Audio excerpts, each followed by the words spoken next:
ఆక్రయధనముకై రుధిరము కార్చితివి, ఫలవంతములైన తోటగా మార్చితివి.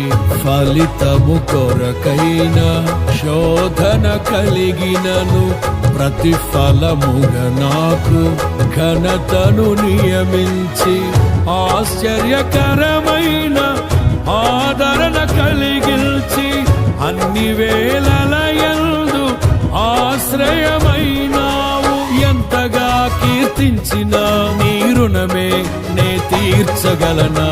ఇదే కదా నీలో పరవశం.